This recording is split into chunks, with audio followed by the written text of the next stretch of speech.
से मेरी आवाज आ रही है आपको? हाँ सर।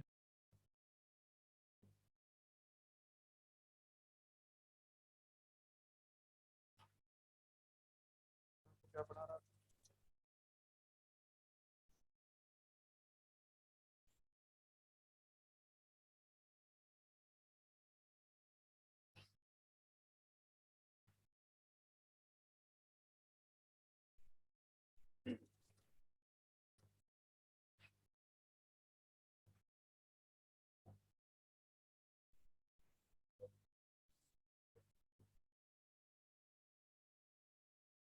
साइंटिस्ट है और क्या बताया एसेंशियल होने के लिए थ्री क्राइटेरिया सर आपका साउंड बहुत धीमा आ रहा है।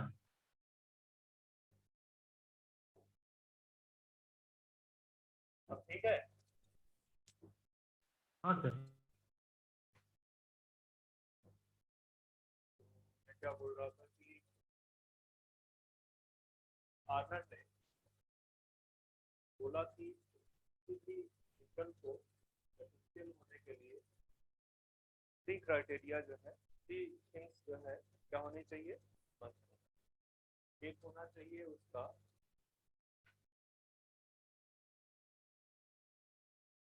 Necessary for growth and growth और रिप्रोडक्शन के लिए क्या होना चाहिए? मतलब अगर ये मिसिंग है तो ये ग्रोथ एंड रिप्रोडक्शन कंप्लीट। दूसरा क्या होना चाहिए? स्पेसिफिक होना चाहिए, स्पेसिफिक फॉर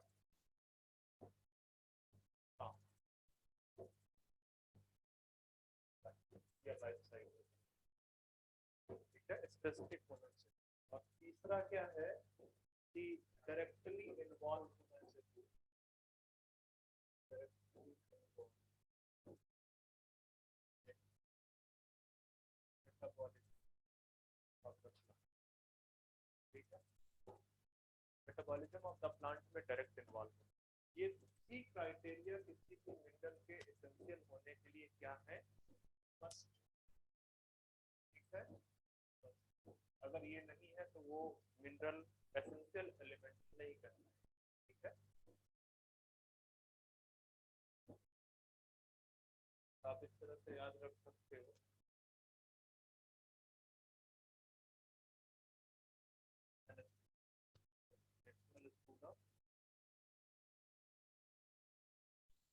ड्रामा, तुमको पता नहीं है क्या करते हो जिंदगी? नेशनल स्कूल ऑफ ड्रामा जो है ना, एक बहुत बड़ा ऑर्गेनाइजेशन है, इंस्टीट्यूट है बेसिकली। तो एक्टर्स जाते हैं पहले तो या तो तुम्हारा डायरेक्ट को अप्रोच, तो ये एनएसडी के थ्रू जाते हैं। एक एक्टर का नाम बता सकते हो जो एनएसडी?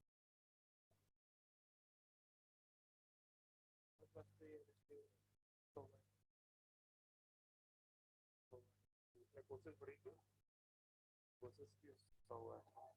इरफान खान, नवाजुद्दीन सिद्दीकी, बाकी ये जो ओम पुरी, नासिरुद्दीन शाह, ये सब ये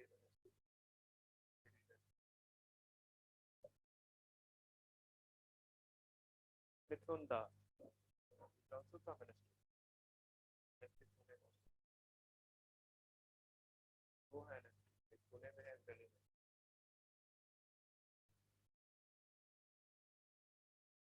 चलो, तो criteria of sincerity of minerals ये आपने देख लिया। अब इसके आगे हम बढ़ते हैं।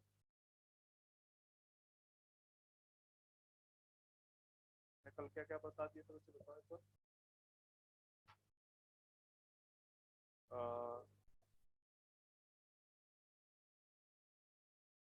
अच्छा, कुछ कुछ चीजें थोड़ा सा ऐड कर लो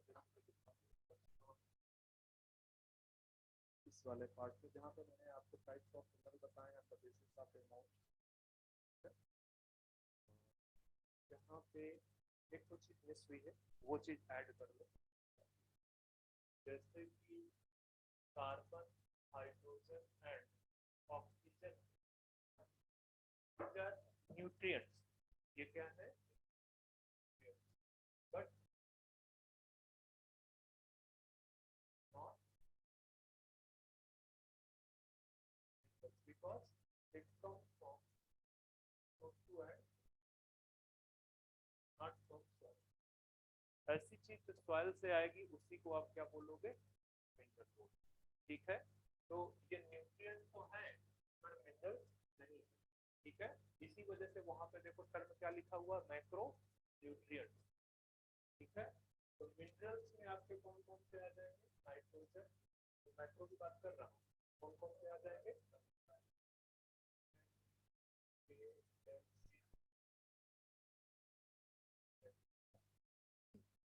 और भी एक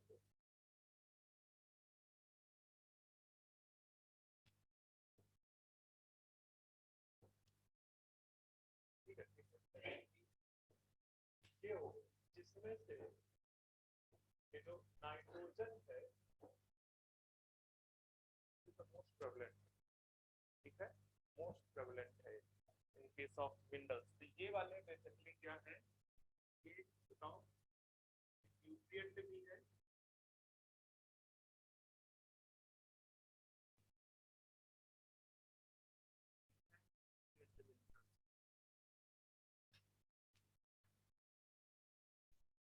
अब अक्सर आपसे वैसे तो पूछेगा नहीं तो मैं बता देता हूँ कि अगर आपसे कोई पूछता है कि मोस्ट अबंडेंट न्यूट्रिएंट, ठीक है, मोस्ट अबंडेंट न्यूट्रिएंट बताओ इन स्ट्रेस प्लांट, लिविंग प्लांट,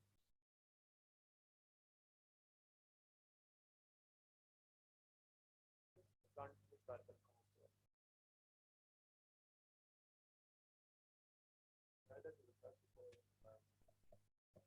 सबसे ज्यादा अबंडेंस किसका है, ऑक्सीजन। और अगर यही चीज आपसे पूछ ले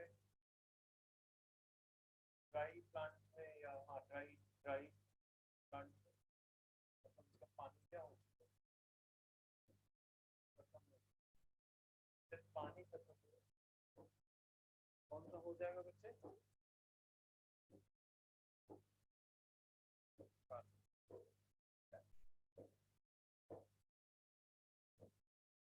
और मोस्ट अबंडेंट न्यूट्रिएंट मिनरल कौन सा हो जाएगा,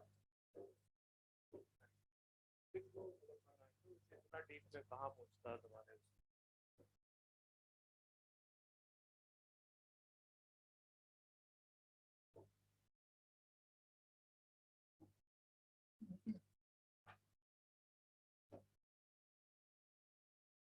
अब थोड़ा सा जो टाइप ऑफ मिनरल्स है एक बार फिर से जाएंगे on the basis of function.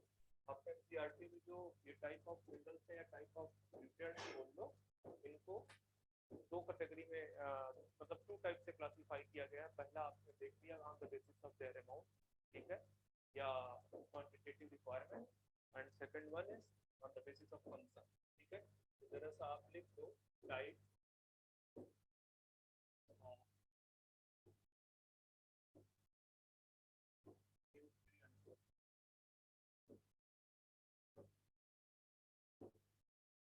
बच्चे ऑनलाइन दिख रहा है, हाँ सर दिख रहा है सर, साउंड सर बहुत धीमा आ रहा है। साउंड मैंने फुल कर दिया, मैं क्या करूँ उसके लिए, सर माइक थोड़ा सर पास ले जाइए सर। तुम अगर पास आ जाओ तो क्या दिक्कत है, हाँ सर आप ठीक है सर। पास, अब ठीक है,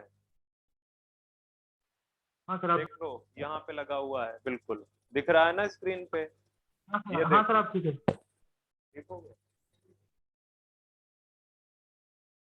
types of nutrients on the basis of function के बेस पे आप जो है क्लासिफाई करें। तो एनसीईआरटी आपका क्या लिखता है कि on the basis of function four types के आपके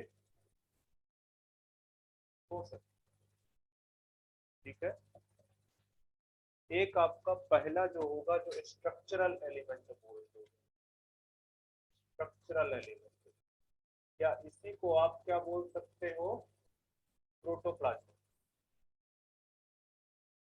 हालांकि प्रोटोप्लाज्म में तो सभी प्रेजेंट होते हैं, तो रहने दो इसको। एनसीईआरटी ने सिर्फ स्ट्रक्चरल एलिमेंट लिखा हुआ है, और स्ट्रक्चरल एलिमेंट किस फॉर्म में होंगे, कंपाउंड के फॉर्म। ठीक है, जो आपके बॉडी में मेन कंपाउंड प्रेजेंट है, like protein, fat and carbohydrate. तो ये यहाँ पे आपका स्ट्रक्चरल एलिमेंट में हो जाएगा कार्बन, हाइड्रोजन, ऑक्सीजन एंड दूसरा है on the basis of energy. ठीक है, तो आप यहाँ पे लिख सकते हो फॉर्म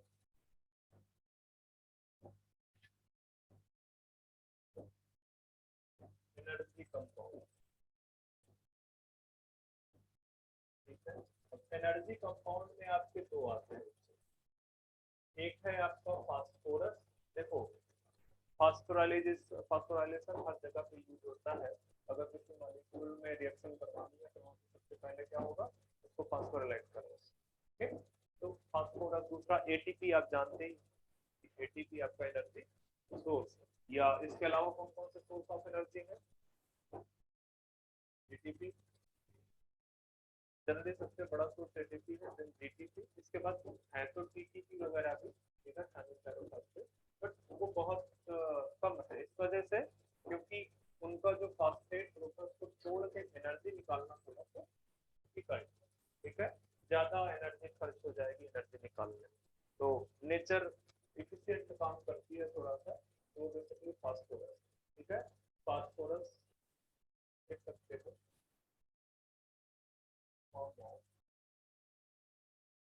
एटीपी अदर फास्फोराइलेशन।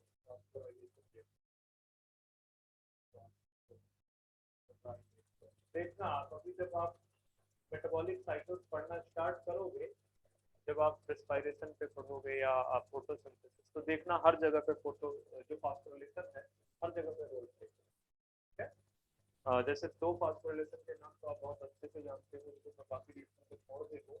कौन से, एक आपका फोटो फास्फोराइलेशन, दूसरा आपका ऑक्सीडेटिव फास्फोराइलेशन। ठीक है, तो दूसरा है आपका एमजी। एमजी क्योंकि क्लोरोफिल में पाया जाता है, और क्लोरोफिल किस चीज में हेल्प करता है, एनर्जी को ट्रैक करने में, फोटोसिंथेसिस करने में। तो आपका एनसीईआरटी यही तो मॉलिक्यूल देता है जो कि एनर्जी कंपाउंड बनाने में हेल्प करता है। तीसरा है आपका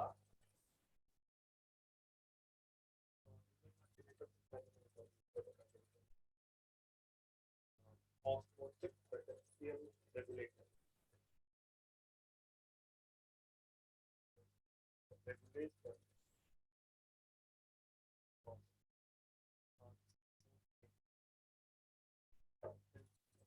इस तरह से भी हो सकता है, इस तरह से ऑस्मोटिक बैलेंस, इसको सीधे सीधे लिख सकता है क्या, ऑस्मोटिक बैलेंस में जो पार्टिसिपेट करते हैं।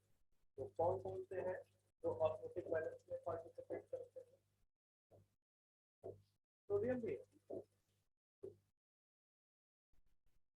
पोटेशियम। पोटेशियम के लिए क्या लिखा है कि किसमें हेल्प करता है, स्मूथनिंग एंड ओपनिंग ऑफ, ये भी किस चीज से रिलेटेड है, ऑस्मोटिक पोटेंशियल से रिलेटेड।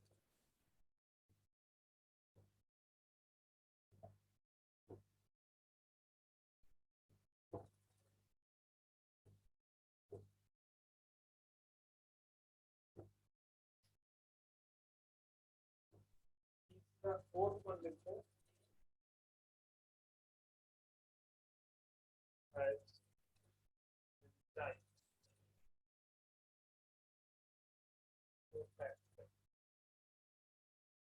या इसी को लिखते हैं, हालांकि एक्टिवेशन,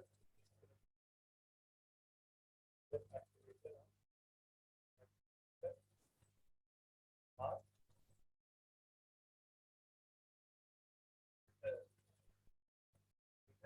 ये फोर्थ पॉइंट पे जाएगा। ठीक है, इस तरह से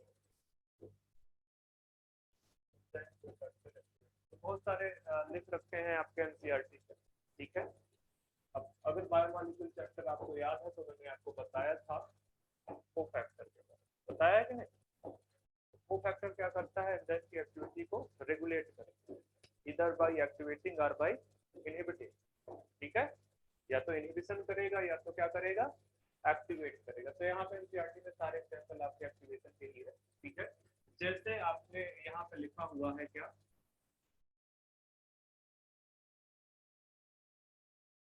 मैग्नीशियम। तो मैग्नीशियम है एनसीईआरटी में आपके कार्बन फिक्सेशन पाथवे की दो एंजाइम यूज की है, एक C3 साइकिल की, एक C4 साइकिल। तो C3 साइकिल का जो है वो रुबिसो, ठीक है, रिबुलोज 1,5,5 फॉस्फेट कार्बोक्सिलेज ऑक्सीजनेज। ठीक है, ये फुल नेम है, आगे चलके हम पढ़ेंगे। तो यहाँ पे हम स्टार्ट में लिखेंगे। दूसरा है पेप्टेज। पेप्टेज ये C3 साइकिल का पाथवे है और ये एंजाइम है, और ये C4 पाथवे का एंजाइम। ठीक है, दोनों का जो एक्टिवेटर है, ठीक है, दोनों को क्या करता है, एक्टिवेट करता है मैग्नीशियम। ठीक है, एनसीईआरटी ने ये भी लिख दिया है कि both the enzymes are part of carbon fixation pathway. दोनों एंजाइम किसके पार्ट हैं, कार्बन फिक्सेशन पाथवे। मैंने बता दिया कि ये जो है आपका रुबिस्को, ये C3 साइकिल में कार्बन फिक्सेशन करता है, और ये C4 साइकिल में कार्बन फिक्सेशन करता है। कार्बन फिक्सेशन करता है। चलो, दूसरा है एक पोटेशियम। पोटेशियम कहाँ पे पार्टिसिपेट करता है बच्चे,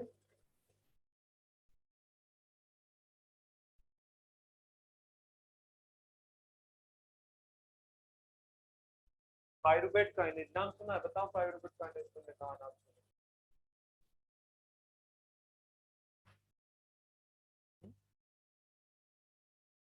नहीं सुना, ये लिखा तो है पायरुवेट काइनेज कहाँ पे नाम सुना। ग्लाइकोलाइसिस पढ़ी है, तो ग्लाइकोलाइसिस का कौन सा स्टेप है, गुड, तो बोल रहा था।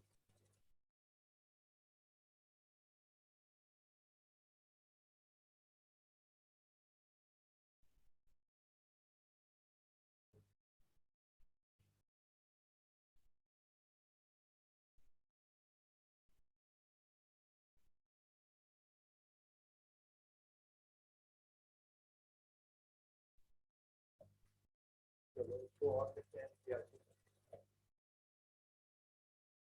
में, प्लस लिखा है, और वो क्या है, मॉलिबेटन। ठीक है, तो ये जेडन जो है ये किसका एक्टिवेटर है, अल्कोहल हाइड्रोजनेज। और भी है बच्चे, हाँ, कार्बोक्सी नाइट्रेट का है, नहीं कार्बोक्सी नहीं बच्चे, कार्बोनिक, कार्बोनिक एनाइड्रेट। लिख लो, एनसीईआरटी में सिर्फ इसी का मेंशन है यहाँ पे, आगे आगे जब आप जाओगे और भी मेंशन, कार्बोनिक एनहाइड्रेट। ये कैसी एंजाइम प्लांट्स में पाई जाती है या एनिमल्स में, सिर्फ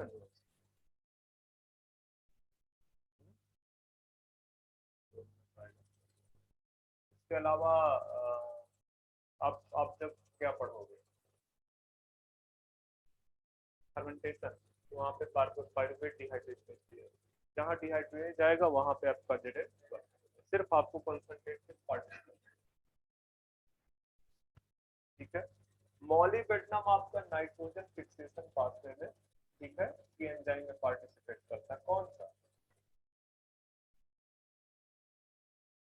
nitrogenase of nitrogen fixation.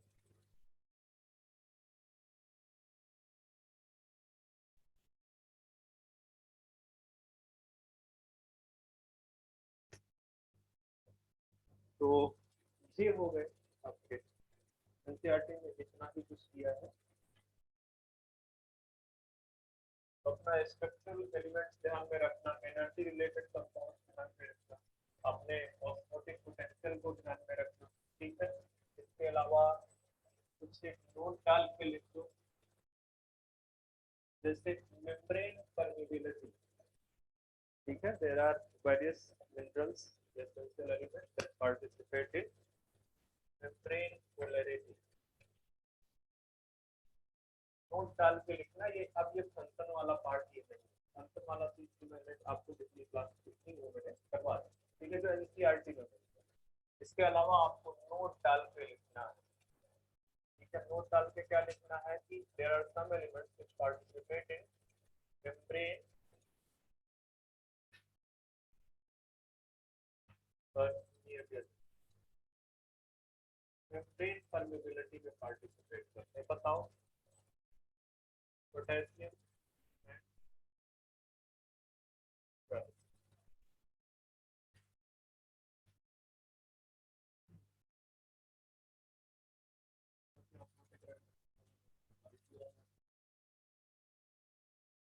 Osmotic regulation में भी ये दोनों पार्टिसिपेट करते हैं ना। एक और चीज इंपॉर्टेंट लिखा देते हैं, जहाँ पे आपने ये एंजाइम को फैक्टर बोला है, यहाँ एक आध लाइन होगी वहां पे तुम्हारे पास, वहां पे मेंशन कर दो क्या कि जो एंजाइम को फैक्टर है वो सारे के सारे क्या है बच्चे, माइक्रो। ठीक है, तो आप लिख सकते हो all micronutrients act as, all micronutrients act as enzyme cofactor except, बताओ। अच्छा, एनजी लिखा हुआ फिर भी बोल रहा है, क्या बात है, एक्सेप्ट बोरॉन। बोरॉन, बोरॉन जो है as a enzyme cofactor use नहीं होता है। तो ये एनसीईआरटी का पॉइंट। ठीक है, तो जो पूरा का पूरा मैंने लिखा है ये क्या है, एनसीईआरटी का पॉइंट है, आपको ध्यान में रखना चाहिए।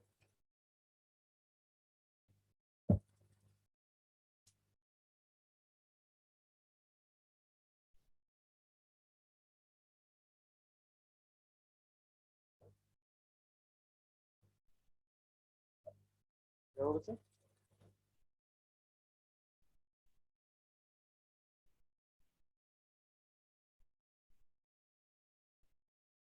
बस मैंने सारा लिखा दिया, सारा एक्सरसाइज बेनिफिशियल एलिमेंट मैंने कल बता दिया था ना। Next topic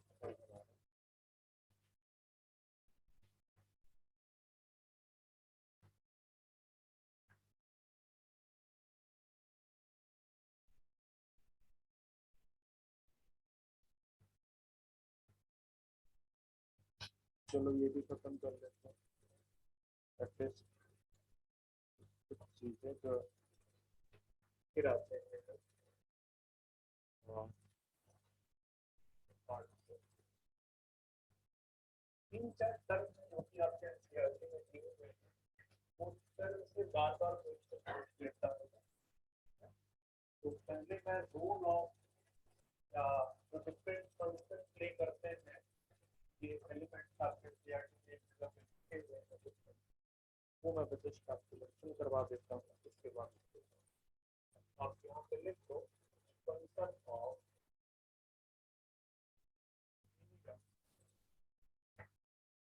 element.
सर आपका आवाज नहीं आ रहा।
होता है कि नहीं?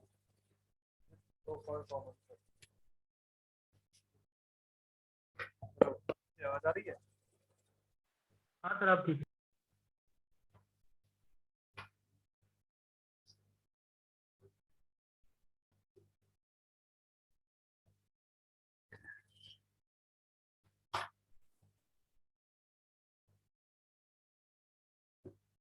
जब तुम्हारी उम्र में बच्चे होते हैं ना, उनका मन नहीं लगता है किसी भी चीज में, इसीलिए वो देखते नहीं। चलने दो, भगवान के भरोसे तो चल ही रहा है, हम हैं पेरेंट्स के भरोसे ना। उनकी गारंटी है, वो मनाए तो देखे, ना मनाए तो ना देखे। फंक्शन ऑफ मिंडा सेलिब्रेट्स, तो सारे फंक्शन वही है जो 104 लिखा दिए। ठीक है, कौन कौन से?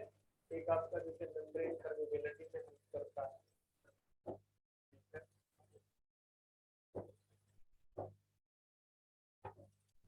मेम्ब्रेन परमेबिलिटी में, दूसरा ऑस्मोटिक बैलेंस में हेल्प करता है, इलेक्ट्रॉन ट्रांसपोर्ट में हेल्प करता है, इलेक्ट्रॉन ट्रांसपोर्ट में हेल्प करता है। यहाँ पर लिख लो जरा सा, इलेक्ट्रॉन ट्रांसपोर्ट में कौन कौन सा, जैसे आयरन, कॉपर, और बताओ बच्चे, मैग्नीशियम,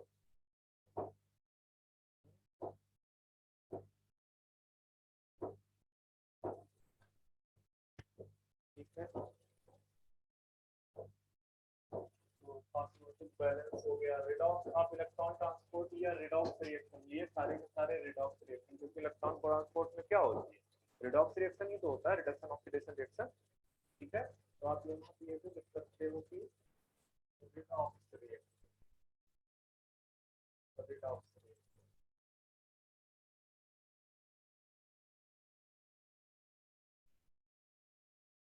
एंजाइम को फैक्टर की तरह एक्ट करते हैं।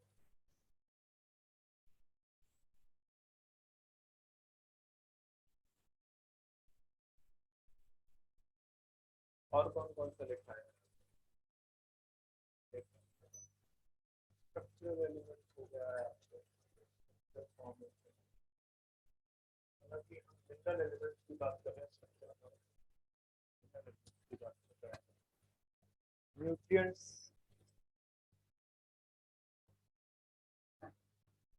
एनर्जी सोर्स,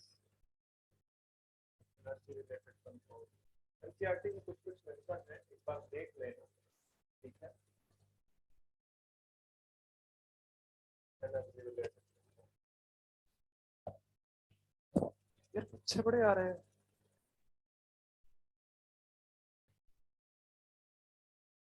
हाँ, बफरिंग एक्शन है, ठीक है, बस ये एक और रह गया था, बफरिंग एक्शन, वो बफरिंग में भी पार्टिसिपेट।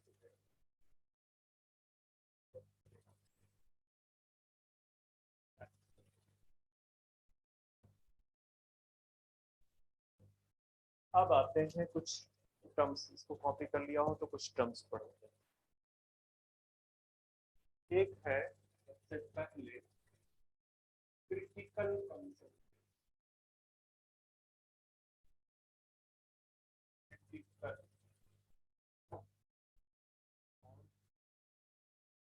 एलिमेंट या एसेंशियल या मिनरल, ठीक है।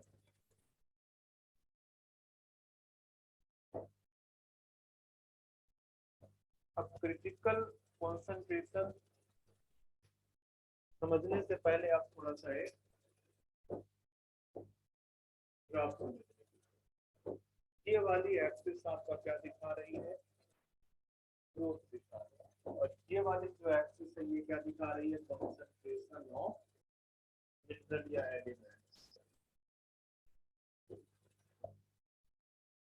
मैं कह रहा हूं कि एक पर्टिकुलर कंसंट्रेशन, यहाँ से यहाँ पे कंसंट्रेशन क्या होगी, जीरो होगी, यहाँ पे कंसंट्रेशन जो भी हो मैक्सिमम हो, ठीक है, जो हम रेंज, मैं बीच का एक पार्ट ले रहा हूँ ये वाला, और मैं बोल रहा हूँ कि ये जो बीच का पार्ट है,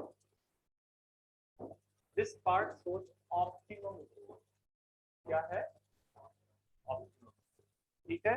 और ऑप्टिमम ग्रोथ में हम ये बोल सकते हैं कि यहाँ पे एक रेंज है, इसको आप ये बोल सकते हो कि this is the optimum range, ठीक है। या ये भी बोल सकते हो कि this is the critical concentration. एक रेंज है, वो क्या है, एक रेंज। कौन सी रेंज है, जहां पे गिवन एलिमेंट सोज ऑप्टिमम, ठीक है। तो ये पर्टिकुलर इसको आप ना इसको नीचे करोगे,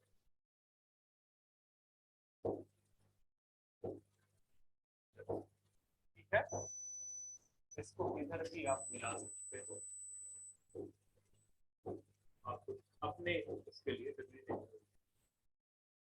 ताकि यहाँ पे जो ग्रोथ है वो दिखाई जा सके, मैक्सिमम ग्रोथ, ठीक है। इसी मैक्सिमम ग्रोथ को क्या बोल सकते हो आप, ऑप्टिमम, ठीक है। तो ये जो कंसंट्रेशन देख रहे हो बेसिकली, इसको सपोज कर लो आप बोल दो पॉइंट बी, और इसको बोल दो आप पॉइंट सी, ये पहले बोल रहे हैं, ठीक है। तो अब जब आप इससे पीछे की तरफ चलोगे, मतलब क्या करोगे आप, कंसंट्रेशन डिक्रीज करोगे, तो ग्रोथ क्या होगी, ठीक है। यहाँ पे मतलब आप मैं इस तरह से लिख सकता हूँ, तो मतलब जैसे जैसे आप कंसंट्रेशन को लोअर करोगे, ग्रोथ भी क्या होती जाएगी, डिक्रीज होती जाएगी, ठीक है। तो अब आपको समझ में आ रहा होगा कि critical concentration of any element is the concentration below which the growth is, growth of the plant क्या होने लगता है, रिटार्ड, ठीक है। और ये भी मत सोच लेना कि ये जो क्रिटिकल कंसंट्रेशन है वो एक पर्टिकुलर कंसंट्रेशन है, वो एक range of concentration. Critical concentration क्या है, एक रेंज ऑफ कंसंट्रेशन, वो नैरो भी हो सकती है और वो वाइड भी हो सकती है। जब माइक्रो न्यूट्रिएंट्स की बात करोगे तो वो रेंज बहुत नैरो है, और जब मैक्रो न्यूट्रिएंट्स की बात करोगे तो वो रेंज बहुत वाइड। बात समझ में आ गई।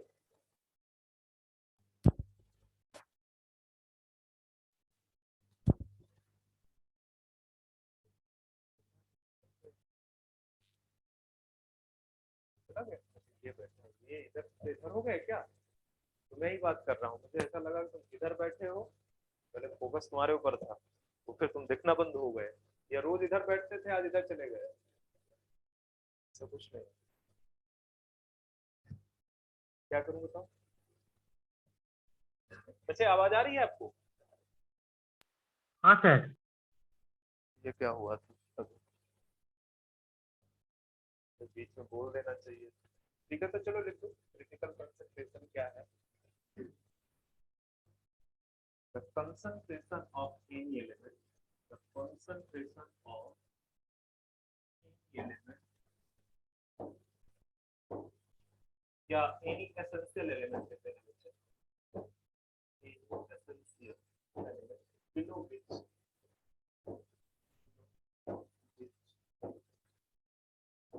plant growth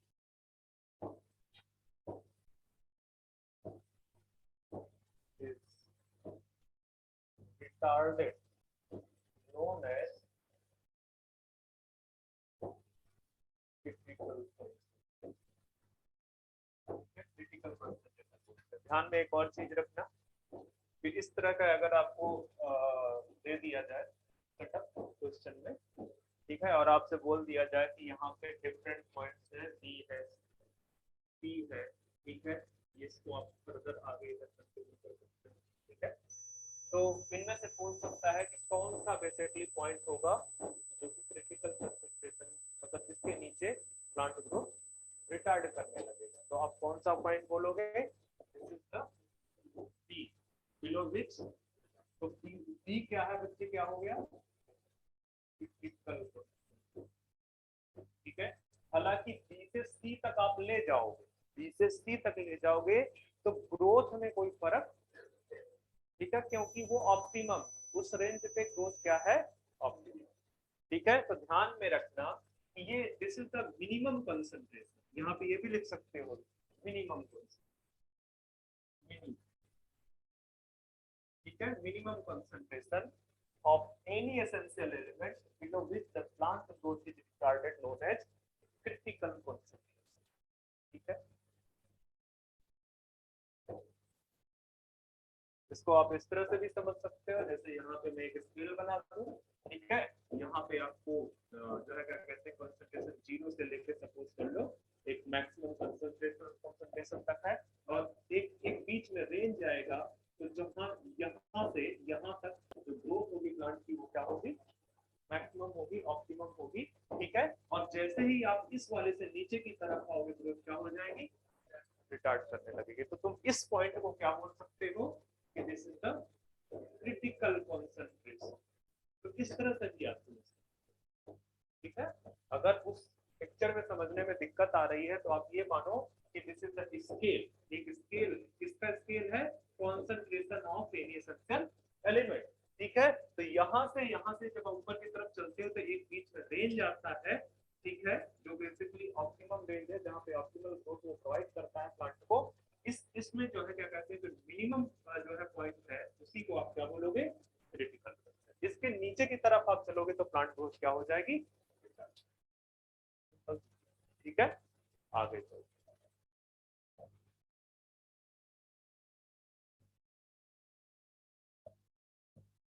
और पॉइंट लिखो जरा, the element which is present below the critical concentration known as element which is present below critical concentration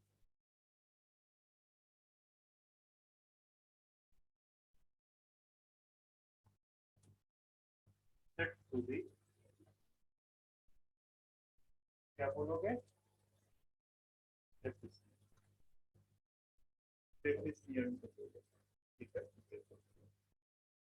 and the deficiency of that particular element, ठीक है, वो जो deficiency है उस particular element की, it indicates some morphological change, ठीक है, कुछ morphological changes दिखाएंगे plant, and that morphological changes known as deficiency symptoms of that particular element।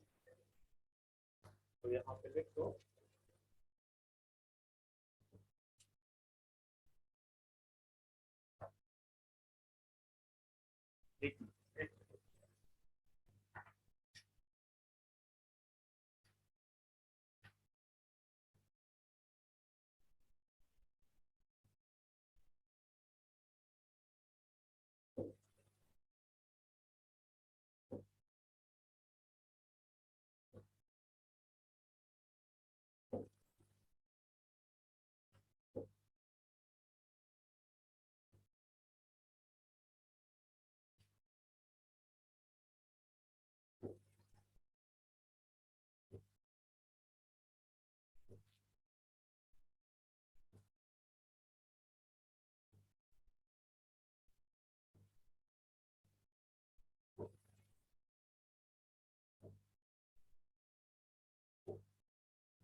ये जो deficiency of elements है, indicate in the form of some morphological changes in the plant, इसी को क्या बोलोगे आप, deficiency,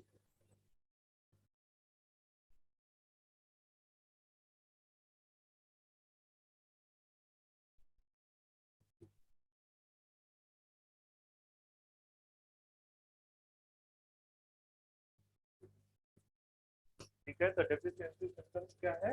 मॉर्फोलॉजिकल चेंजेस। कौन से मॉर्फोलॉजिकल चेंजेस? जो किसी एलिमेंट की डिफिशियंसी से आए। ठीक है, तो डेफिशिएंसी सिम्टम्स क्या है, क्रिटिकल कंसंट्रेशन क्या है, वो मैंने सारा समझाया। अब एक और चीज समझने की कोशिश करते हैं, टॉक्सिसिटी। ठीक है, ये कॉपी कर लो।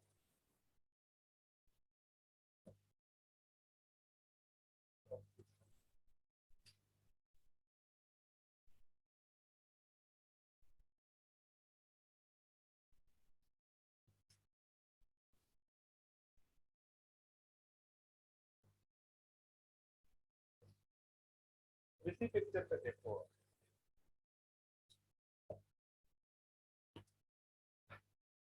मैंने क्या कहा कि अगर एक पर्टिकुलर एसेंशियल एलिमेंट की कंसंट्रेशन आप क्रिटिकल कंसंट्रेशन से कम करते हो, ये पॉइंट बी से कम करते हो, तो प्लांट ग्रोथ रिटार्ड करेगा। ठीक है, तो उस पॉइंट को आप क्या बोल देते हो? Critical concentration. इसकी जो दूसरी रेंज है, अपर रेंज, ये होगा। ठीक है, इसके आगे अगर आप कंसंट्रेशन इंक्रीज करते तब भी प्लांट ग्रोथ क्या होगी? रिटार्ड। ठीक है, और वो प्लांट ग्रोथ को रिटार्ड करेगा, कैसे करेगा? कि वो जो dry weight of the plant उसको रिड्यूस करेगा। पर वो कौन सा पर्टिकुलर वो होगा, क्राइटेरिया है जिसपे आप ये बोलोगे कि ये टॉक्सिक हो रहा है प्लांट, ये पर्टिकुलर एलिमेंट प्लांट के लिए टॉक्सिक हो रहा है, वो कौन सा पॉइंट होगा? तो आप ये बोलोगे कि अगर ग्रोथ ऑफ द प्लांट, ये बायोमास ऑफ द प्लांट को बाई 10% रिड्यूस कर दे, that concentration of the element which reduce the growth biomass of the plant by, then it will be known as toxic concentration and the process will be known as toxic। ठीक है, बात समझ में आ रहा है कि मैं ये बोल रहा हूँ कि इस वाली पर्टिकुलर कंसंट्रेशन इसके आगे जाने पे, ये जो ग्रोथ है प्लांट की, बच्चे क्या हो रहे हैं? रिटार्ड हो रहे हैं। या बोलो कि ये जो है क्या कहते हैं, बायोमास, या मैं यहाँ पे इंडिकेट कर दूं कि इस पर्टिकुलर पॉइंट पे जाने पे जो बायोमास है वो कितने परसेंट रिड्यूस हो गया? 10%। Biomass of the plant is reduced by 10%। तो आप ये बोलोगे कि ये पर्टिकुलर एलिमेंट क्या हो कर रहा है? टॉक्सिसिटी। ठीक है, तो इसको भी इसी को आप उस वाले लाइन डायग्राम पे भी देख सकते हो। ठीक है, इस पे भी देख सकते हो। इसमें थोड़ा सा आपको ग्रोथ का आइडिया समझ में आएगा कि ग्रोथ में किस तरह से वो फर्क डाल रहा है। ठीक है,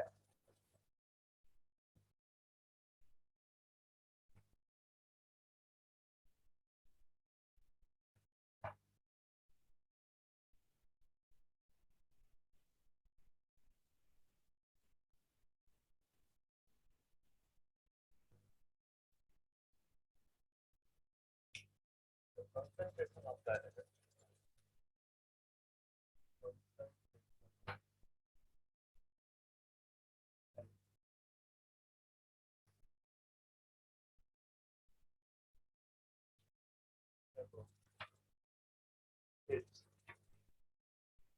given plant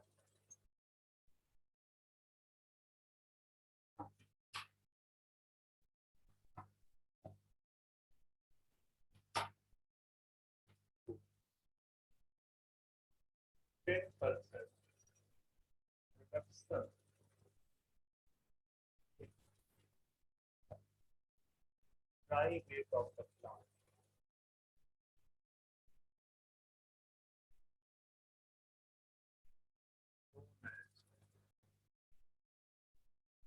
toxic concentration, and the process is known as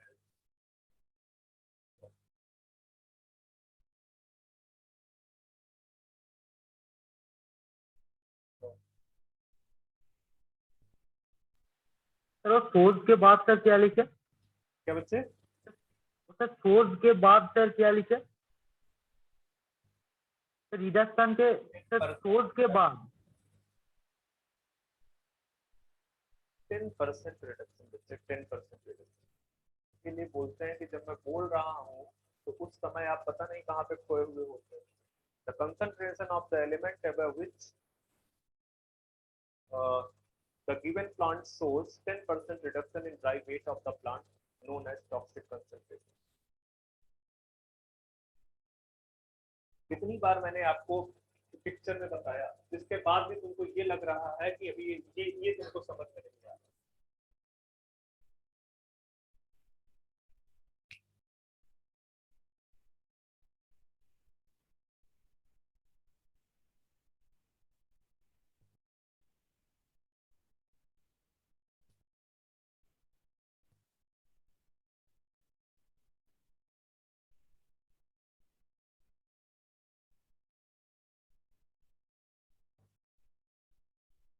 ये आपको समझ में आ गया कि ये क्या है, टॉक्सिसिटी। ठीक है, अब यहाँ पे एक बड़ा अच्छा एग्जाम्पल दिया है टॉक्सिसिटी। ठीक है, आप हेडिंग भी डाल चाहो तो हेडिंग में टॉक्सिसिटी भी डाल सकते हो, तो मैंने डलवा दिया।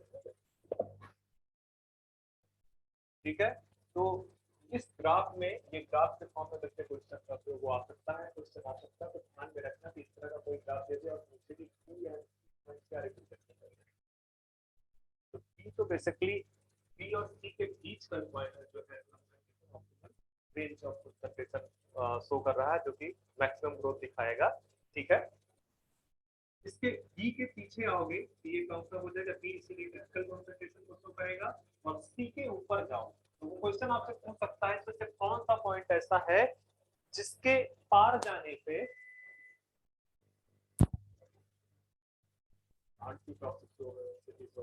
प्लांट शो करेगा रिटार्डेड बायोमास। ठीक है, रिटार्डेड वेट शो करेगा, उसमें उसमें जो है क्या कहते हैं 10% रिडक्शन, या 10% नहीं, एक रिडक्शन होगा जो उसका बायोमास है, और वो 10% रिडक्शन पहुंचने पे आप उस प्रोसेस को क्या बोलने लगोगे।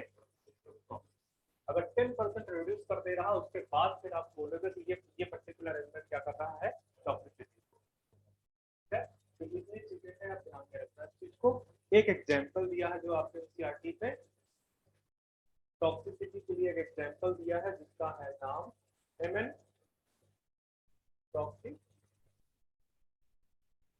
Manganese toxic. ठीक है, मैग्नीज टॉक्सिसिटी से हो जाती है कौन सी डिजीज से, ट्रिकल लीफ, ट्रिकल लीफ। ठीक है, तो ये जो ट्रिकल लीफ डिजीज है, ये जो है क्या कहते हैं, ब्राउन स्पॉट। इसमें क्या होगा, ब्राउन स्पॉट आएंगे कहां पे बच्चे, लीफ। ठीक है, विथ फ्लोराटिक वेन, फ्लोराटिक मतलब कि तो सपोज करो मैं यहाँ पे एक लीफ बना दूं आपके लिए,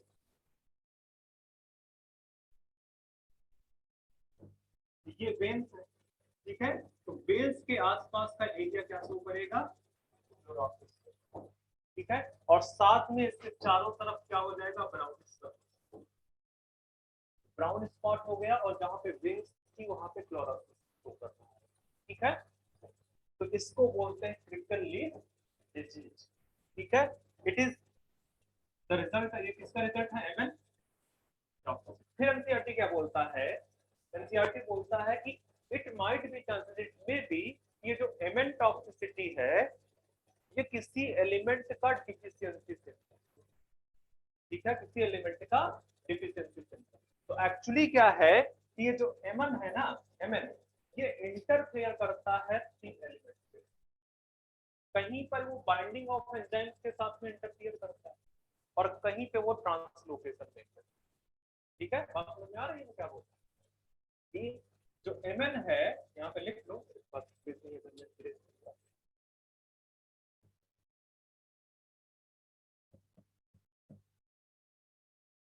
ध्यान में रखना, एक बार क्वेश्चन पूछा जाता है। ठीक है, तो आप लिखो, it may be that the toxicity of MN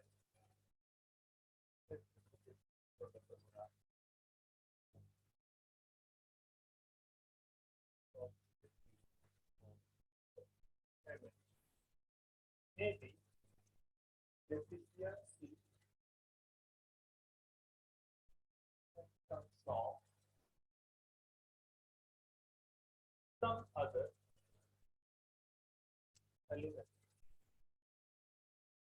है, किसी और एलिमेंट का डेफिशिएंसी सिम्टम, इसको आप जनरलाइज स्टेटमेंट को कहते हैं। मतलब अगर यहाँ से mn हटा दूं तो स्टेटमेंट क्या हो जाएगा, जनरलाइज हो सकता है। मतलब कि टॉक्सिसिटी ऑफ पर्टिकुलर एलिमेंट में भी क्या हो सकता है, deficiency of some other elements. Okay, यहाँ पे ये एक्चुअली जो mn टॉक्सिसिटी है, mn टॉक्सिसिटी ये इंटरफियर करता है, इंटरफियर विद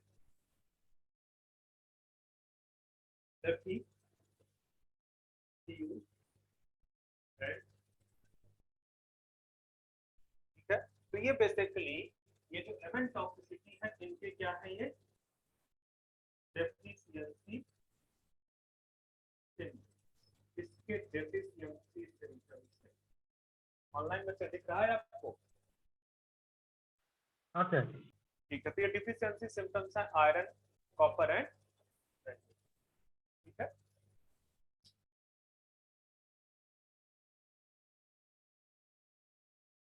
सिर्फ आयरन कॉपर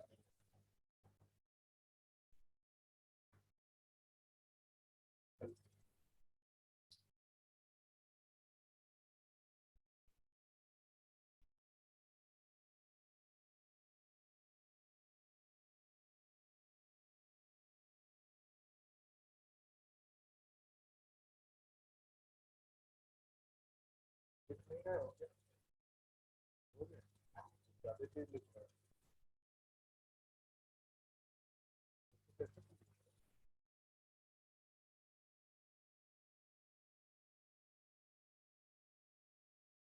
इधर से लिख के रहा है।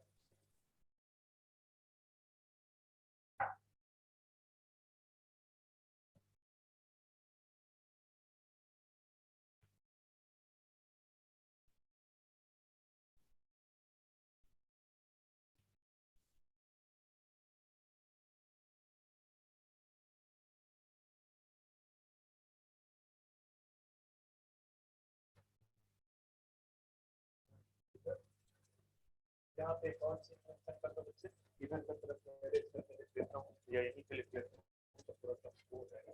तो 80 जो Mn है, manganese, interfere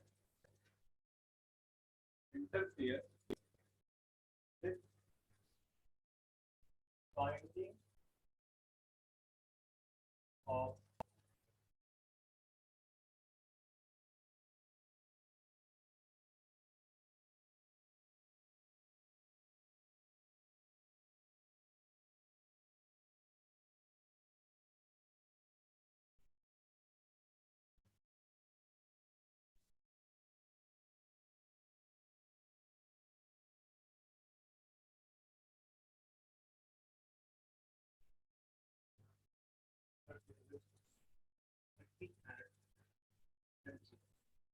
by binding of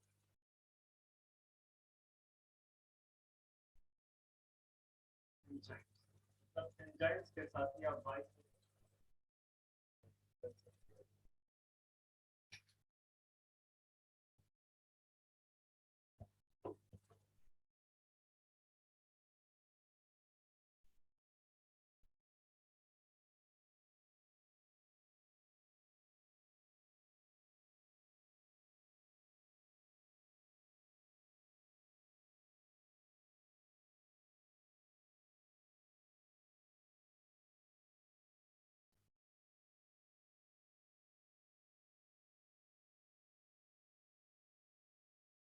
binding of enzyme, ठीक है।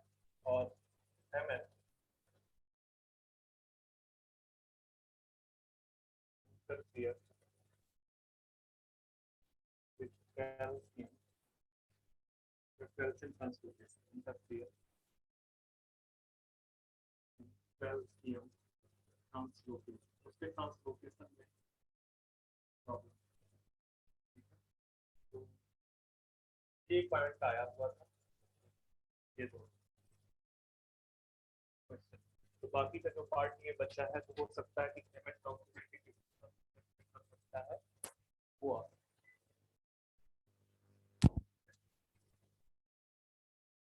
आगे चलते हैं। मैंने आपको तीनों पॉइंट बता दिए।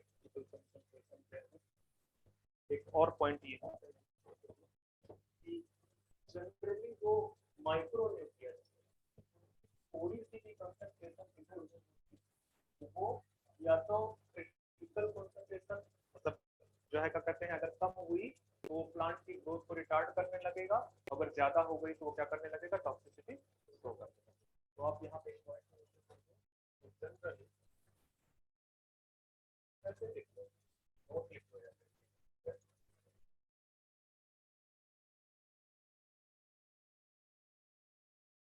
slightly change in concentration of micro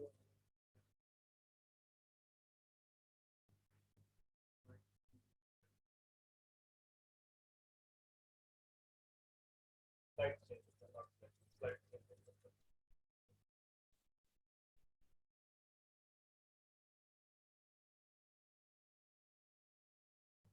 deeper growth, retarded growth, part of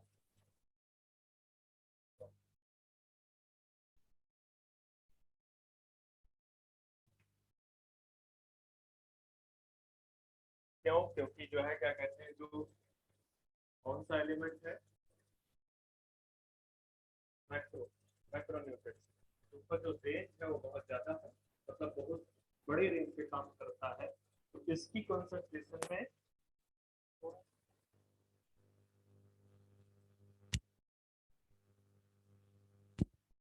next चलते हैं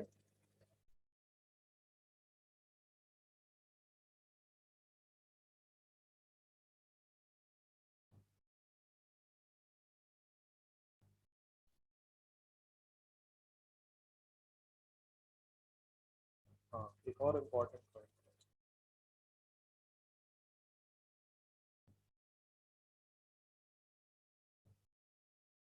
कॉन्सेप्ट ऑफ इसी डिफिशिएंसी सिम्टम्स से रिलेटेड है, इधर हो गया ना, mobile elements and mobile deficiency symptoms से रिलेटेड एक तो आप कॉन्सेप्ट ऑफ इससे भी क्वेश्चन था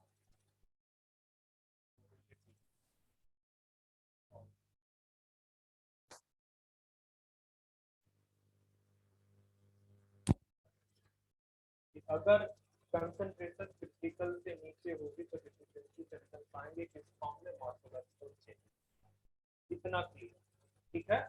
तो अब बात ये होती है कि जो मॉर्फोलॉजिकल चेंजेस हैं वो पहले ओल्डर टिश्यू में आएंगे या पहले यंगर, ठीक है। दो ही चीजें हो सकती हैं कि पहले ओल्डर में अपीयर हो या पहले यंगर में। तो सपोज कर लो कि आपका एक प्लांट ये एक प्लांट जिसकी एक ये ओल्डर लीफ है और यहाँ पे एक यंगर, ठीक है।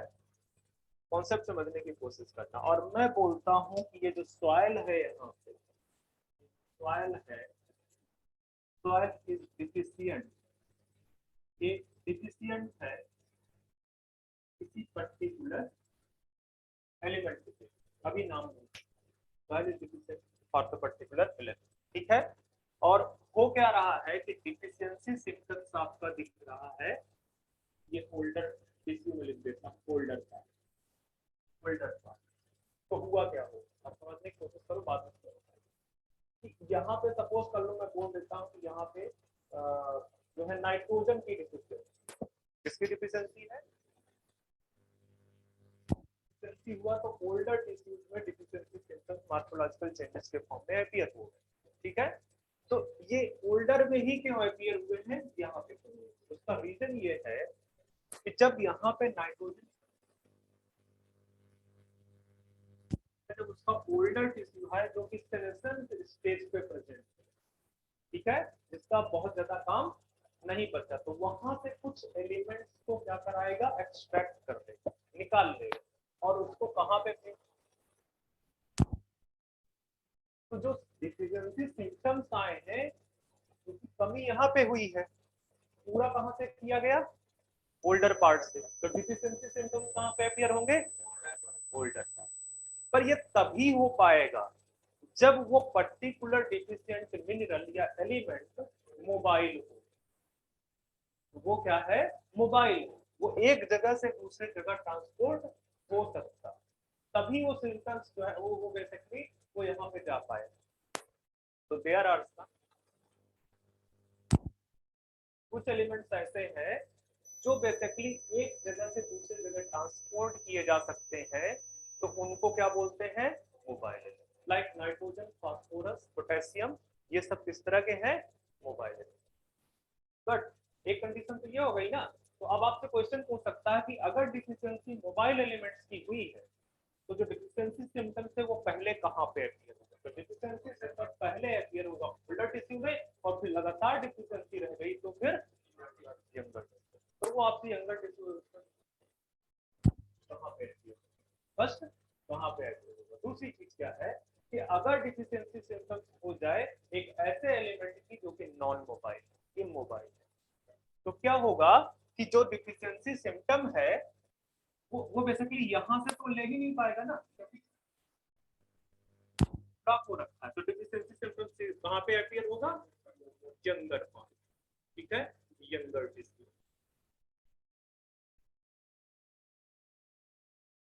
मोबाइल यहाँ पे बंधा हुआ है, हम उसको निकाल के वहां नहीं ले जा सकते उसकी डिफिशियंसी को पूरा करने, ठीक है। तो सिम्टम्स कहाँ पे अपीयर होगा, क्या है, कहाँ पे खोए, मैं कह रहा हूँ कि यहाँ पे एक एलिमेंट है, सपोज कर दिया मैंने कि कैल्शियम, ये क्या हो चुका है, डेफिशिएंट, तो यहाँ पे नहीं। दूसरा एक ऑप्शन प्लांट के पास था, तो वो यंगर प्लांट के पास में वो पट्टी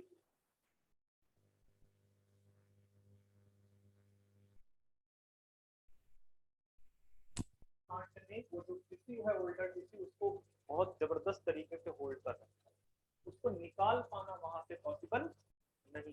दैट मीन्स कि अब जो डिफिशियंसी सिम्टम है वो यहाँ पे अपीयर नहीं होगा, क्योंकि यहाँ से तो तुम एक्सट्रैक्ट ही नहीं कर पा रहे, वो इंटैक्ट वैसे ही बंधा हुआ, ठीक है। तो अब डिफिशियंसी सिम्टम चूंकि सिखा ही नहीं है, तो सबसे पहले कहाँ अपीयर होगा, तो इन मोबाइल एलिमेंट का डिफिशियंसी सिस्टम सेंडर पार्ट में आएगा और मोबाइल एलिमेंट्स का डिफिशियंसी सिस्टम होल्डर पार्ट। यही क्वेश्चन पूछता और कुछ नहीं पूछता, या एक और पूछ सकता है, सीधे एग्जांपल बताओ, इन मोबाइल एलिमेंट्स का एग्जांपल बताओ और मोबाइल एलिमेंट, यही क्वेश्चन, ठीक है, तो लिख दो।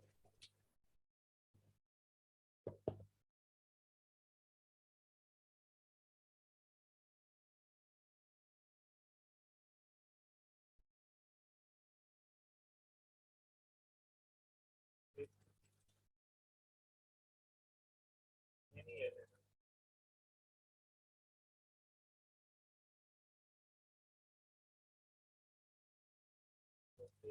Element that can be transported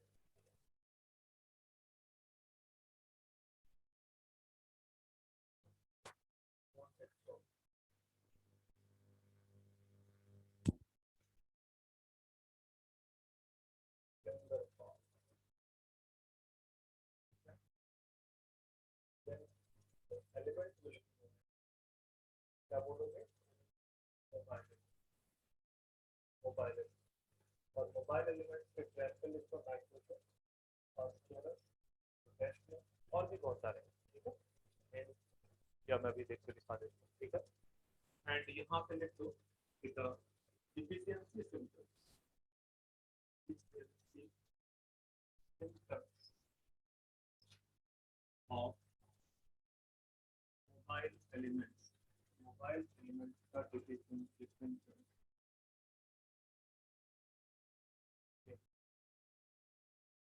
must appear on holder system, कहाँ पे आएगा, होल्डर सिस्टम, दूसरा इसी holder system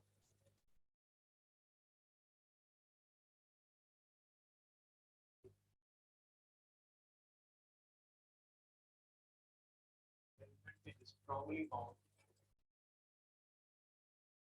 strongly bound older tissue, older tissue के साथ strongly bound and the transport and transport from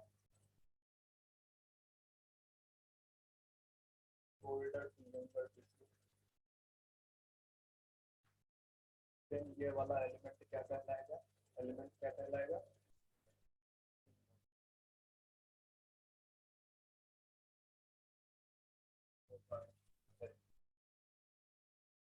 और यहीं से लिखो कि symptoms of immobile element deficiency symptoms 50 symptoms of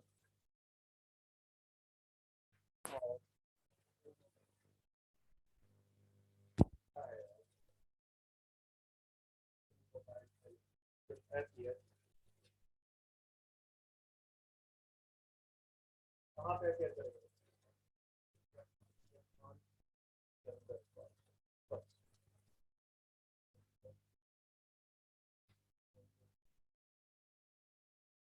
question ही आपकी यही लाइन पूछेगा जो आपका इमोबाइल एलिमेंट है उसकी डिफिशियंसी हुई है, या हो सकता है आपने नाम दे दे, बोल दे कैल्शियम की डिफिशियंसी हुई, पहले कहाँ पे थी, तो तुमको याद रखना।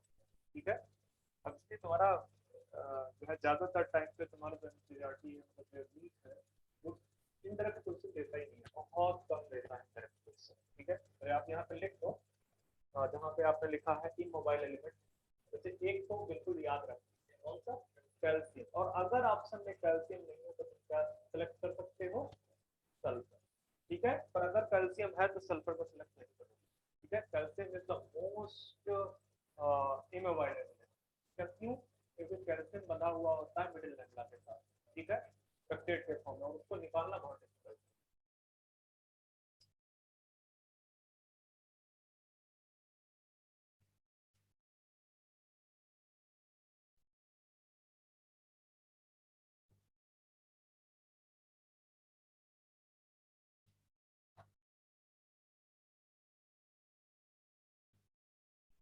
इसमें और भी लिख सकते हो के एनर्जी,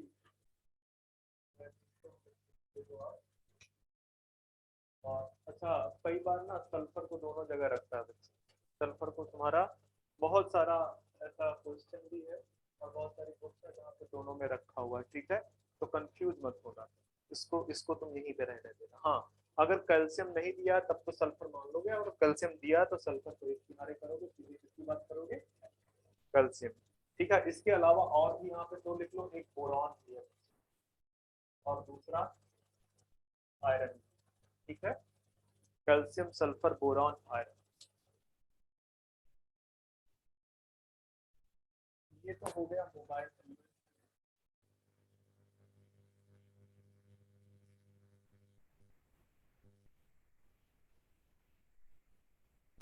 इमोबाइल है तो इमोबाइल का सिंपल सा होगा यंगर। कोई इस तरह से बहुत टिपिकल चीज नहीं है यहाँ पे, किसी बच्चे को ऐसा है तो अभी भी ना समझ में आया, नहीं आया समझ में, अभी भी कुछ अच्छा है। यहाँ पे एक और लिखो कैल्शियम, तो सिंपल क्लोरीन, वैसे जो मैंने एमपी के एमजी लिखा है इसी से पूछेगा, क्लोरीन वगैरह तो बहुत दूर की बात है। ठीक है, तो ये क्वेश्चन आ चुके हैं, कौन कौन से क्वेश्चन इसमें आ चुके हैं, एक तो ये डायरेक्ट जो लैंग्वेज लिखी है यहाँ पे क्वेश्चन आ गया। ठीक है, अब क्वेश्चन आएगा तो एक एक तरीका ये है कि आपको डायरेक्ट बोल रहा है कि कैल्शियम की डिफिशियंसी हुई है और जो सिम्टम्स अपीयर होंगे वो कहाँ पे होंगे।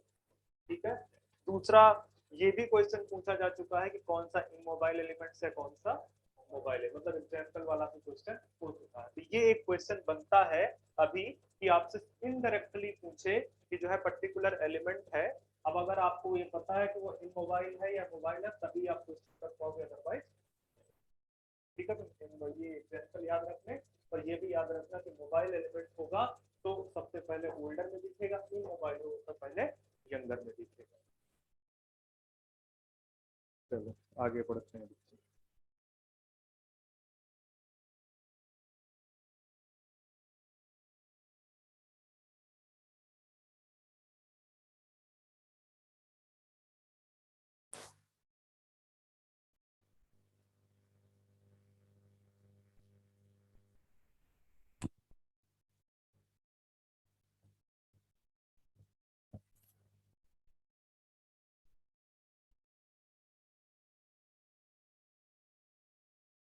देखो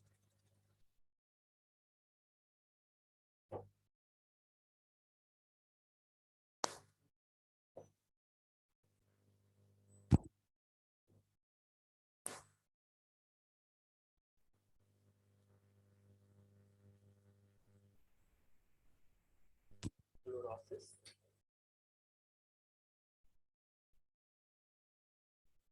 नेक्रोसिस, स्टंटेड ग्रोथ,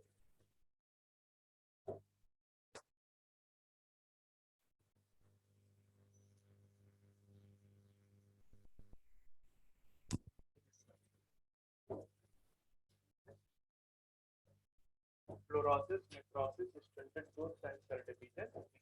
एक और है शायद कोई, पहले फ्लोरोसिस। फ्लोरोसिस क्या है? क्लोरोफिल अगर डिग्रेड कर जाए तो लीव्स क्या होने लगती हैं? येलो होने लगते हैं। And the process is known as simple सा है, कोई कुछ समझना ही नहीं, ठीक है। तो लिख दो कि फ्लोरोसिस क्या है बच्चे? फ्लोरोसिस सिंपल सा फ्लोरोसिस है येलोइंग ऑफ, और ये येलोइंग ऑफ लीव्स क्यों हो रही है? ड्यू टू डिग्रेडिएशन ऑफ, किसके डिग्रेडिएशन की वजह से बच्चे? क्लोरोफिल, क्लोरोफिल, क्लोरोफिल की वजह से। तो वो बात अलग है कि उसके अंदर आयरन है, बट उसको पहले ऊपर ऊपर की बात करनी है। तो क्लोरोफिल प्रेजेंट है तभी ग्रीन कलर, ठीक है। क्लोरोफिल डिग्रेड करेगा तो ग्रीन कलर चला जाएगा, तो कौन सा बचा? एक्चुअली जैसे ही क्लोरोफिल डिग्रेड होना स्टार्ट होता है तो एक टाइप का पिगमेंट बनने लगता है जिसको बोलते हैं एंथोसाइनिन। एंथोसाइनिन कैसा पिगमेंट है? ध्यान में रखना, वाटर सॉल्युबल पिगमेंट। हाँ बेटा, ठीक है। तो वो फिर अपना येलो कलर देने लगता है, ठीक है। तो इसी वजह से वो येलोइंग ऑफ लीव्स होती है, ठीक है। तो येलोइंग ऑफ, येलो लिख दिया होगा, ध्यान ही नहीं दिया होगा, मैं भूल गया तो तुम लोग भी स्थान है। कितने बच्चों ने ईमानदारी से बताओ येलोइंग लिखा है? ये येलो लिखा है? जो सुन के लिखता है वो सही लिखा होगा, जो चेप के लिखता है मच्छी का स्थान है, मच्छी का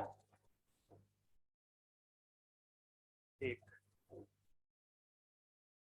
दूसरा मच्छी का स्थान है मच्छी का। और कितने हैं? ईमानदारी के साथ हाथ खड़ा करो, देखो ईमानदार, ये अब सोच के बोला है ईमानदार। बच्चे बोल दिया तो खुश हो गया, बच्चे में ईमानदारी का कुछ तो एग्जिस्टेंस है। हाँ चलो, तो बच्चे क्लोरोसिस के लिए जो रिस्पॉन्सिबल है एलिमेंट्स, उनके बारे में लिख दो। कॉपर,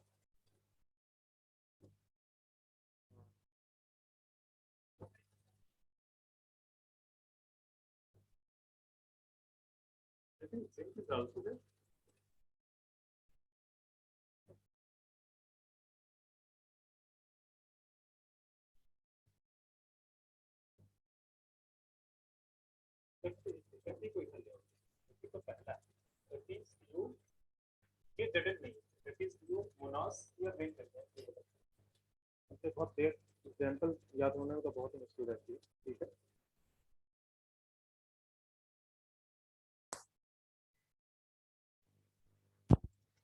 याद है?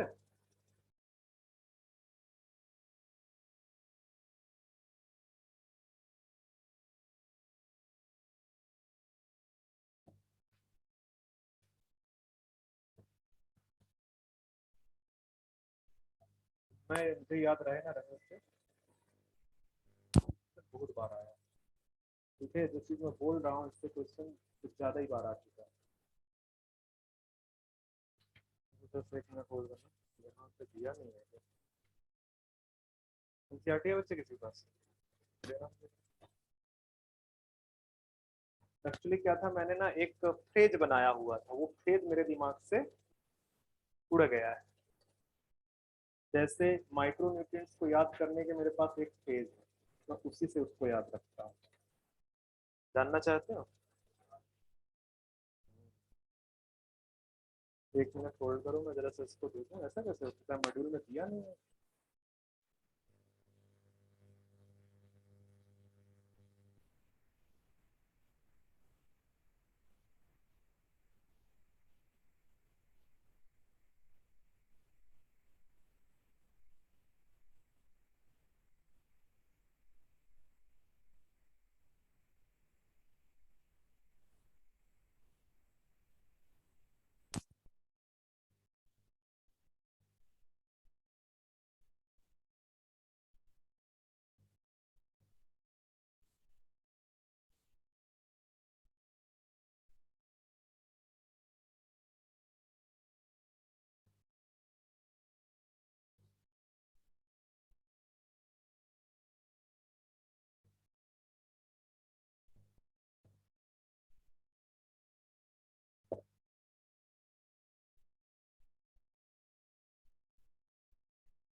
FEMG and K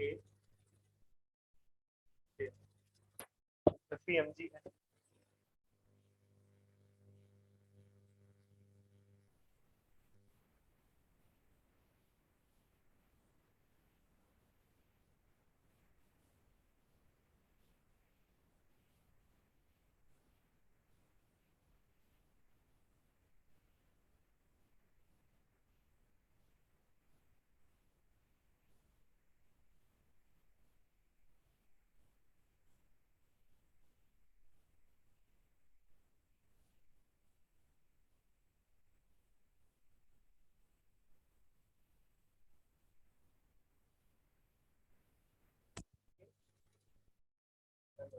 और भी है, बट एनसीईआरटी में शायद नहीं करते, देख लेना एक बार चेक करके, ठीक है। तो ये क्लोरोसिस, चलो तो तुम पेज बता देता हूँ उसका। CuZn है ना, इसको मैं बोलता हूँ कुंजन, ठीक है। MOMN मोमन, ठीक है। बोरॉन है, उसको बोलता हूँ टी, ठीक है। तो कुंजन एंड मोमन दो बच्चे, ठीक है। वो बोरान के साथ, बोरान भी एक बच्चा है, ठीक है। सॉरी, हाँ, ये इसको सीधे बोलना, कुंजन एंड मोमन निकल के साथ, सॉरी क्लोरीन के साथ, क्लोरीन के साथ नाइफ से खेल रहे हैं, नाइफ मतलब,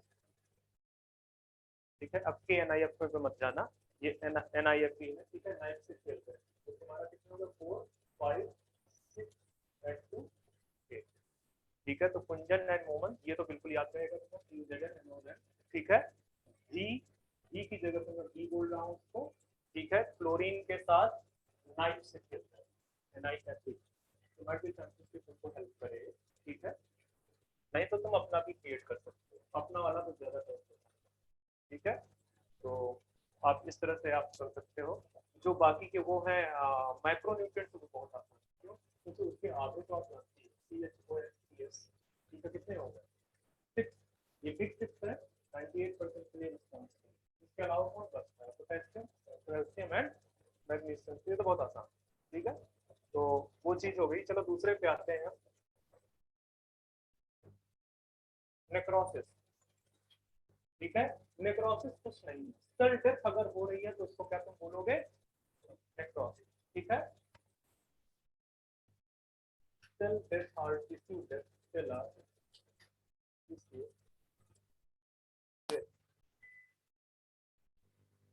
और ऐसा नहीं है कि ये सिर्फ नेक्रोसिस कहाँ पे होती है बच्चे, प्लांट में, ये एनिमल्स में भी, मतलब आपके एनिमल सेल्स में भी देखने को मिल जाएगी नेक्रोसिस एंड प्लांट सेल में। एनिमल सेल में कुछ और नाम दे दिया जाएगा, ठीक है।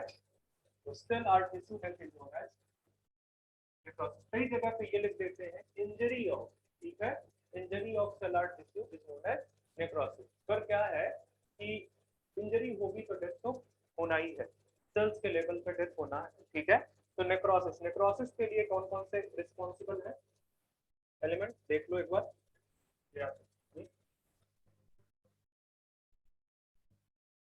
हाँ ठीक है, कैल्शियम, कॉपर, मैग्नीशियम,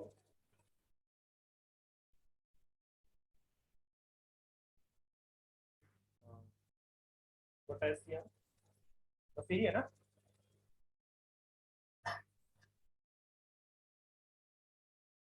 आप इस तरह से याद कर सकते हो, काफी मांगे नेक्रोसिस कार, ये ध्यान में रखना, उसको उसको मत करना, या इसको इसको उधर ले जाओ तब भी हो जाएगा। ठीक है, इसको आप इस तरह से बोल सकते हो, काकू मांगे। आपको हिंदी पता नहीं कितना आता है या नहीं तो आप अपने बांग्ला में बना लो। कुछ बच्चे मैंने फर्स्ट बैच में देखे थे, ये जो स्टार्ट हुआ था फर्स्ट सेकंड बैच, उन्होंने अपने बच्चे बांग्ला में बनाया हुआ था। ठीक है, तो इस तरह से बोल सकते हो, ये रिप्रेजेंट कर एक तरीका है, आप अपने बच्चे भी कर सकते हो। ठीक है, अपना भी बना सकते हो। इनको बच्चे तुमको यही करना पड़ेगा, अदरवाइज मैं बता रहा हूँ गारंटी दे रहा हूँ, तो छोड़ दो इसको, हफ्ते भर के लिए तुम भूल जाओगे। 10 बार रिवीजन कर लो तो उसके बाद हफ्ते भर छोड़ के देखो, तुम भूल जाओगे। तरीका ही नहीं है। तो इसको आप ना इसी तरह से कुछ पेज बना के, उस पेज को भी बहुत बार रखना पड़ेगा, अदरवाइज फिर भूल जाओ। तो नेक्रोसिस हो गई। बाकी जो स्टंटेड ग्रोथ है, स्टंटेड ग्रोथ को तो जानते ही, कि अगर ग्रोथ इनहिबिट हो जाए तो उसको क्या बोलोगे, स्टंटेड। ठीक है, growth is inhibited,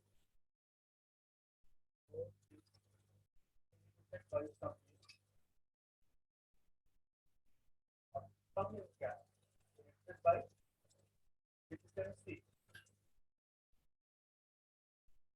of element। तो आप उसको क्या बोलोगे कि ये पर्टिकुलर एलिमेंट किस चीज के लिए रिस्पॉन्सिबल है, स्टंटेड ग्रोथ के लिए। तो स्टंटेड ग्रोथ का जो है वो ये है, वैसे देखो हमारे बेटा ये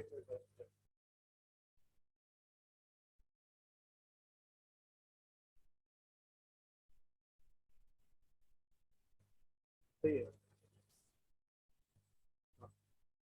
only inhibition in cell division,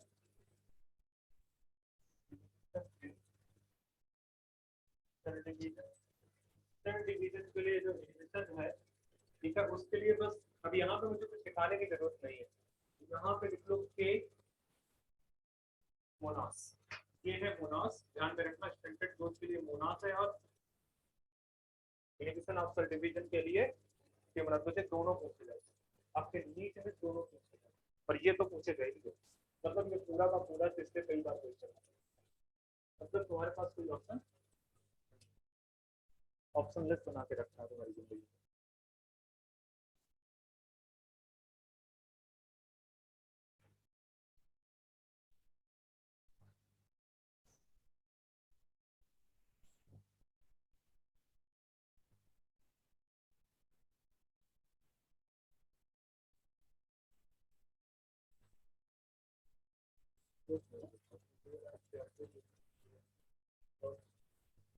यहाँ पे क्या होना चाहिए, नहीं सही है, सही है, हाँ ठीक है, ठीक है, ठीक है। एक और लिख लो बच्चे, delay in flowering, delay in flowering, flowering का डिले, ये वाला सारे के सारे उतार दो, एमओ एन एंड, ठीक है, एमओ डिले एन,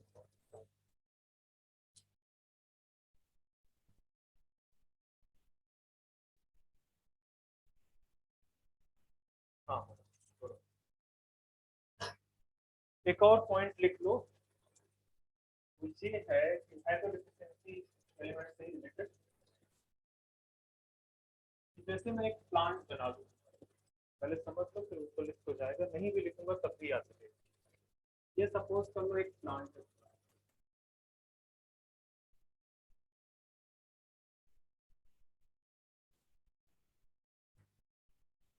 ठीक है,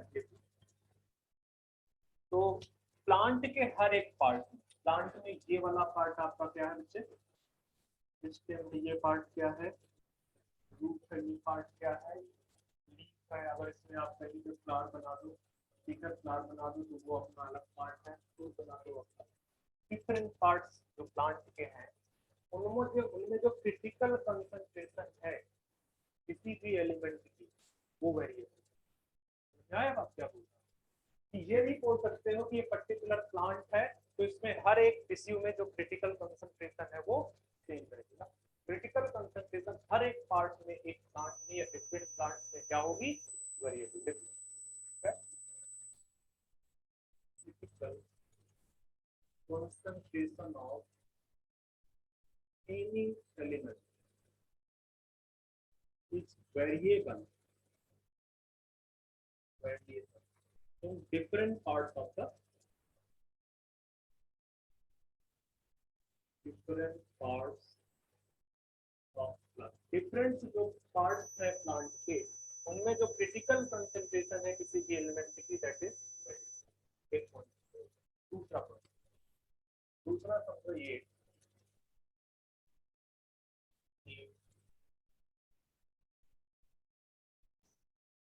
जो डिफरेंट क्रिटिकल एलिमेंट्स है या अभी मैं बोल दूं कि सिंगल एलिमेंट है। सिंगल एलिमेंट कौन सा एलिमेंट होगा, इसेंशियल एलिमेंट। ठीक है, single essential element can show various deficiency, मतलब कई सारे सिम्टम्स शो कर सकते हैं। Can show multiple, can show multiple, बहुत सारे शो कर सकते हैं। दूसरा एक बड़ा इंपॉर्टेंट पॉइंट इसके साथ है क्या, कि कई सारे different elements, different essential elements एक ही सिम्टम शो करते हैं। ठीक है, तो दूसरा लिख दो कि different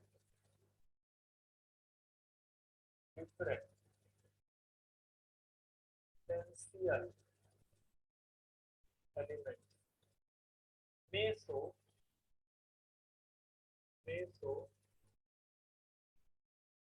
same deficiency symptoms, same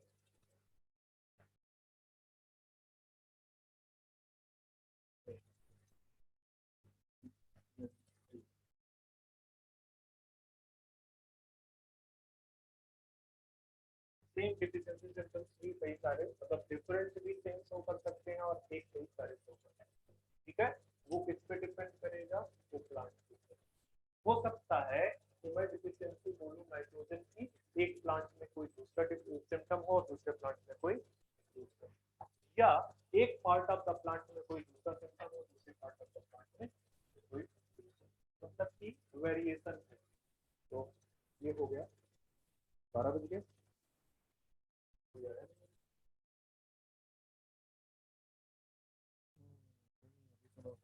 रोकूंगा क्योंकि शायद मैसेज आया कि नहीं, पहले मैसेज नहीं है, इसका मतलब बच्चे क्लास चलेगी छोड़ना, मैसेज आ गया होता है अगर आपका।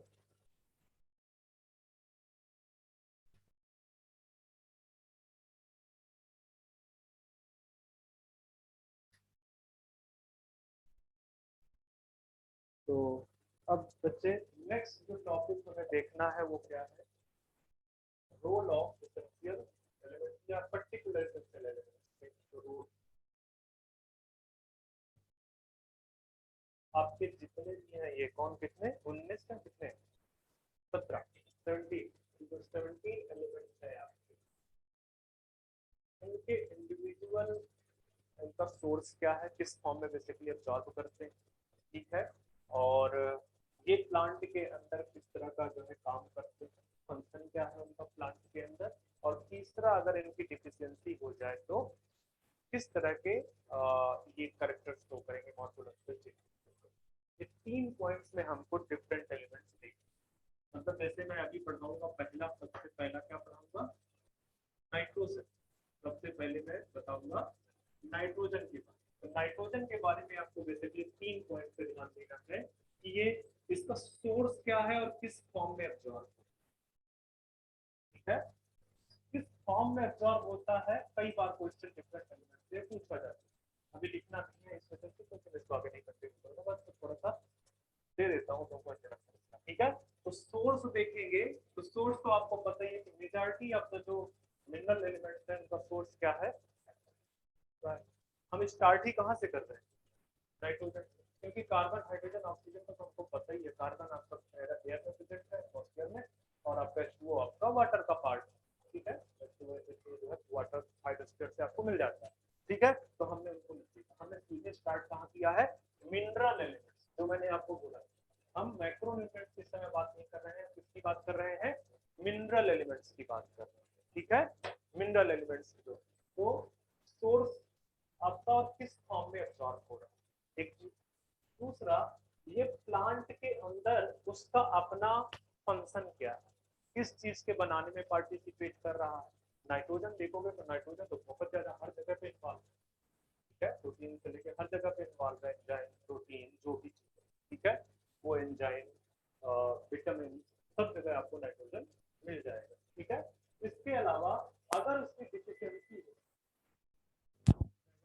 वाला पार्ट, और ये हो जाएगा कि अगर डिफिशियंसी होती है तो किस तरह से मॉर्फोलॉजिकल कैरेक्टर्स देखने को मिलेंगे। तो आपको 3 पार्ट्स में हर एक एलिमेंट को, हर एक जो मिनरल न्यूट्रिशन है उसको 3 पार्ट में देखना, और यहाँ से भी बच्चे क्वेश्चन कई बार पूछे। तो क्या है ना कि कुछ चीजें रखनी ज्यादा नहीं, कुछ चीजें एक 6 या 7 पॉइंट बनाना है जो कि बहुत ज्यादा इम्पोर्टेंट, उसके बाद इम्पोर्टेंट तो सारा ही, ठीक है, तो उस पर ज्यादा फोकस करना है, क्वेश्चन तो फिर पूछा जाएगा। कुछ पॉइंट्स बताऊंगा कि इन पॉइंट्स को आप ध्यान में रख लेना, ठीक है। जैसे 3 एलिमेंट्स हैं जो कि मेरिस्टेमेटिक रीजन के लिए ज्यादा सेंसिटिव है, इसमें से एक ये नाइट्रोजन, दूसरा है फास्फोरस, तीसरा है कैल्शियम, ठीक है। तो इस तरह से अगर याद रखोगे, और उसने अगर बोला कि आप ये बताओ कि कौन सा ज्यादा इंपॉर्टेंट, तो सारे हैं, ऐसा नहीं है, नहीं तो एसेंशियल क्यों होते, ठीक है, पर कौन से एबंडेंटली रिक्वायर्ड, तो नाइट्रोजन, फास्फोरस है, कैल्शियम है। इसके अलावा कोई दिखेगा तो तुम उसको एलिमिनेट कर, उसको टिक कर लोगे अगर वो पूछ रहा है। इस तरह के हैं, अभी तो इसमें चलता हूँ क्योंकि टाइम हो चुका है।